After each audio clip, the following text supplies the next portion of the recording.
Hello my friends, we're here at King's Dominion, here for the very first time, and here for my 200th credit. That is right, I've never been to King's Dominion before. Always wanted to come here. Sad that I missed a lot of stuff like Volcano and that Tomb Raider ride, but because at Lakemont Park, Leap the Dips was closed, decided to make a trip down here. It was always in the works, but now I need to decide what's going to be my 200th credit.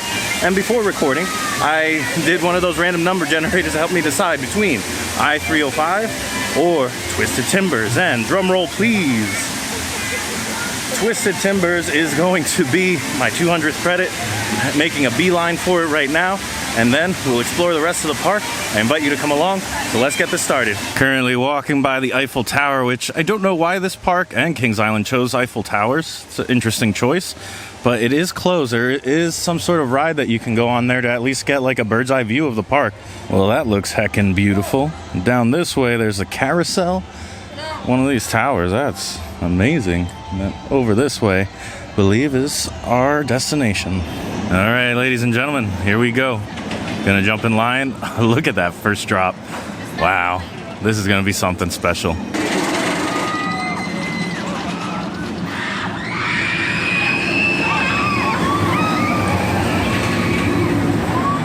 All right, what is there to say about Twisted Timbers? There aren't many good spots for B-roll or photos, unfortunately. It's kind of tucked away. The ride experience itself is amazing. All the inversions I savored. There was so much airtime. Wow, this is a 10 out of 10 ride. So just one of the best RMCs that I've ridden out of the trio that I've ridden. I think that's of the RMC converted ones. So like Steel Vengeance, Wicked Cyclone, and this guy. So many pops of air, great little bits of ejector. The back has so much whip. I got on it about 5 times because I had it here right as soon as the park opened. That was amazing.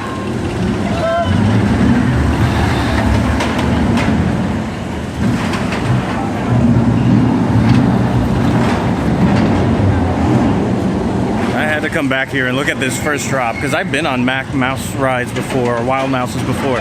Nothing ever like this, or at least I don't think so. Is the Dark Knight like this over at Great Adventure? I have no idea. The layout is just a little unique to me. But anyway, a lot of fun, really good throughput. But some stuff that I forgot to mention, Twisted Timbers. One, the ride vehicle is like a truck, like an old school truck, kind of like this one behind me here. It is really cool stylings. I've never seen a train like that. The other thing is that there were 4 operators checking everything at the station and kind of hyping you up. One of them had a microphone. That was really cool. Number 3, there are free lockers if you only have cell phones and hats, glasses, and stuff like that. There are paid lockers if you have backpacks and stuff like that, but really nice of them to introduce those free lockers, which are styled and which you can access them on both the entrance and exit, kind of like how Velocicoaster's been doing their thing. Really good from having to only use paid lockers or from those pouches that required an extra check at the platform or at the station. So I think their ops are doing excellent. It looks like Racer 75 is right here. I think I'm gonna go for it. This one I think was previously called Rebel Yell or something like that, and then got a retheme. Don't know what the locker situation is though. Hopefully I can just leave my bag at the station. Speaking of things that had previously different names, Twisted Timbers over there was an RMC conversion, meaning it was converted from a wooden coaster. It was called the Hurler, which is affectionately something that was themed after Wayne's World back when this was a Paramount park apparently. But from what I can tell so far, having seen like a third of the park basically, is that Kings Dominion / Cedar Fair went through a lot of effort to kind of de-Paramount the park. And I think it looks really nice.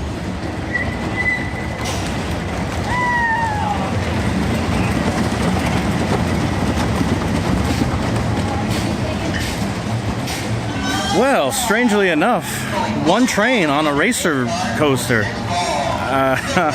Weird, but it was an all right ride. It was, you know, good old PTC goodness from back in the day. A little clunky. It was making a kind of high-pitched, screechy sound, like one of the wheels was making some extra friction or something that should not have been there. But still, I would really have loved to have ridden that when it's actually racing, and it's hard to like base my experience without the actual racing component. What a bummer and what an odd decision. Just by Racer was Americana, the Ferris wheel here. And then to my right, just across the way, is the carousel. You know I stopped for a good carousel. So cool things, fun facts about the carousel. This is PTC number 44, and it was purchased in 1974 from a park in Rhode Island. It is one of the few that has 4 rows of horses. All the ones on the outside are stationary, while the ones on the inside are leaping. Can't get quite a good look at it, but it does have a pipe organ kind of right inside the column there. Now that it's slowed down, I just want to show you how massive these sleighs are with the like cherub on it and stuff. My goodness, that's a big sleigh. Upon closer inspection, it looks like this is not operating. I don't hear anything coming from it, no motion or anything. What a bummer. So it's all coming out of the speakers that are around here. All right, well, I can't get up on a horse because of my broken ass sternum, so I'm gonna have to sit on a sleigh.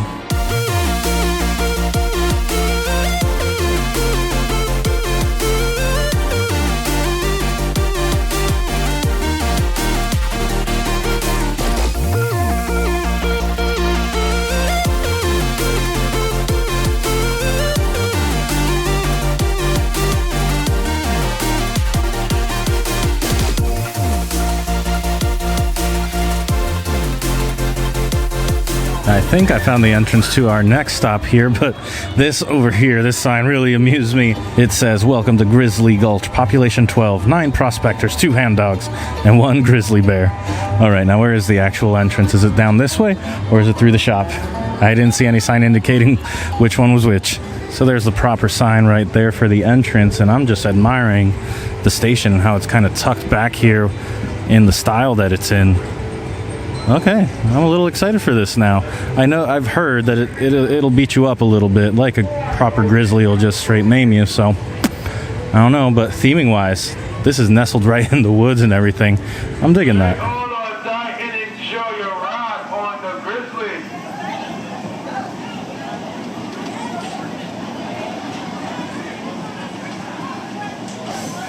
All right, so dare I say I enjoyed Grizzly a lot more than Racer 75. Something about the layout, it was rough. It was a little rough, but still, there was a balance of that plus some pretty decent parts. It probably just needs a little tracking love and it'll be good. No, that was actually a lot of fun, and the theming is really good. Like the way the station is, the location of the coaster itself, and it gave me some pretty cool views of Twisted Timbers, which I kind of wish you could see more of that within the park. It would be really nice to get that energy of the train going. I don't feel like I've seen much of that because they have the coasters kind of on the outskirts of the park.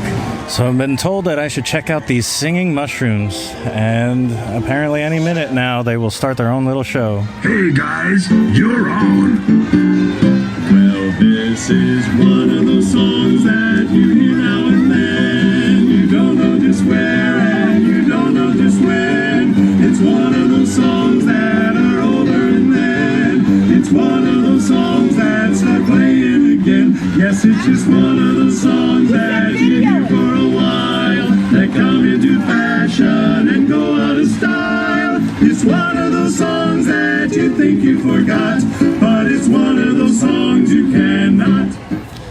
All right, we've made it here to our next stop, the Backlot Stunt Coaster, which is very similar to the one that they have over at Canada's Wonderland. Yeah, that was basically the same exact thing as the one over at Canada's Wonderland. Used to be called the Italian Job, which explains the those little Mini Cooper style trains. It's fun, but it looks like it's seen better days. It's what, like 15 years old now, and the paint jobs and like the rubber that's on the restraints and stuff, which are pretty uncomfortable, just are showing signs of age. They need to give that a little refresh if they're going to keep it around. Up next, Anaconda. This one looks like a classic arrow looper, and I'm excited for it. Sit back, hold on tight, enjoy your ride on Anaconda, everybody.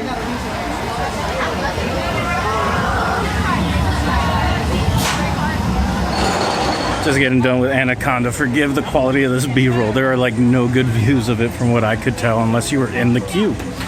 So going on, another snake themed arrow looper. This one had four inversions to Viper's 5. It was slow. going through all those inversions. The layout starts off really cool with the first drop going in an underwater tunnel. And then immediately after one more inversion, you hit the brake run, and it's so unfortunate that it slows it down like that. Because then you're just going through a little tunnel, little helix, and then it hits the brake run very abruptly, might I add. Yeah, unfortunate. It must have seen better days, I guess. But I think right now we're heading over to what I believe was the Outer Limits ride, Flight of Fear, which is essentially Joker's Jinx, but indoors. It looks like Flight of Fear has a no loose articles policy, so I gotta get a locker. It looks like they're paid lockers, so unfortunate. All right, BRB. Ooh, just getting off of Flight of Fear. Wow. I'm a little dizzy because that thing does constantly kind of go the same direction for most of the run.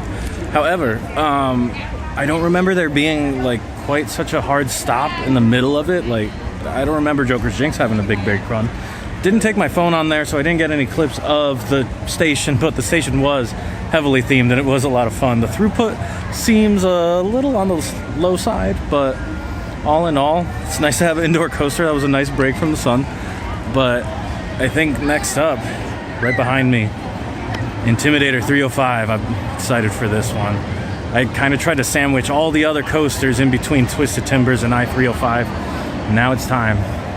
Let's see how badly it wants to kill me today. Walking underneath this little tunnel here. From what I understand, this is themed after Dale Earnhardt, and 305 comes from the height. But oh, holy moly. Okay, so they have some racing flags. That's cool.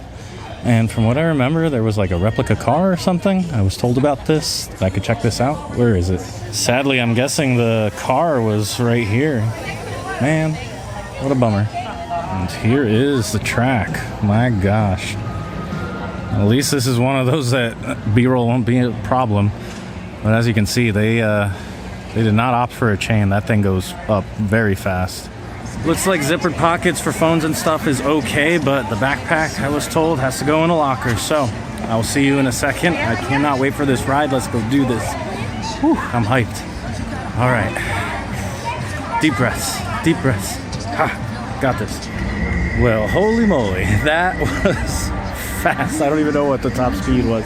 Somewhere between, it had to be more than 75 miles an hour easily. Wow. Super fast. I like the theming. The theming really ties itself well on the trains. Like I said before, it's kind of actually short, but does everybody gray out or black out at the bottom? I heard that they had modified that, but I definitely, I grayed out pretty hard. I started getting that tunnel vision that you get because you go as fast as possible right into a big helix. Like, I don't know what else you expect to happen. Like, that's just the way it's designed. But anyway, magical ride. So I think I am saving the kiddie coasters for my next visit because I'm splitting this up into 1.5 days. So might as well go on Dominator, get the re-rides that I can on Twisted Timbers and I-305, get some food, call it a day here. Then we can explore kind of like flat rides, boo blasters, that type of stuff in the next visit. At least that's what I'm thinking. So we're going to wrap up here on Dominator. And the one reason I have this sense of urgency is because the operating hours are severely shortened. It is only an 11 to 7 operating day, an 8-hour operating day. And that's because of the staffing issues that I'm sure a lot of you guys have heard about. It's unfortunate that I won't ever get to see this park at night, but Avalanche is also closed for the season, so at some point I am going to have to make a return for that and the wing coaster that is supposedly coming to this park. So let's go check out Dominator. Really excited for this one.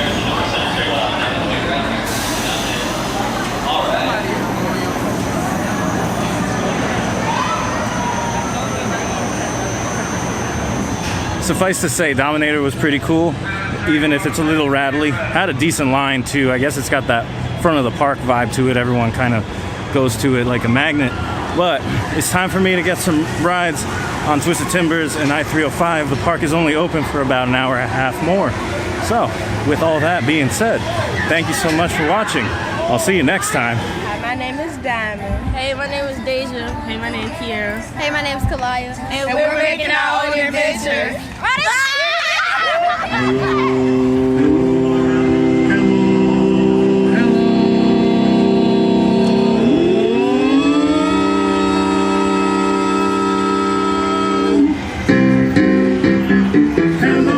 to Charlie, hello to Lucy, hello to Snoopy too. Linus and Lucy say hi, and Woodstock is flying high. They're in the groove now, get on the move now, there is so much to see. Planet Snoopy, the place for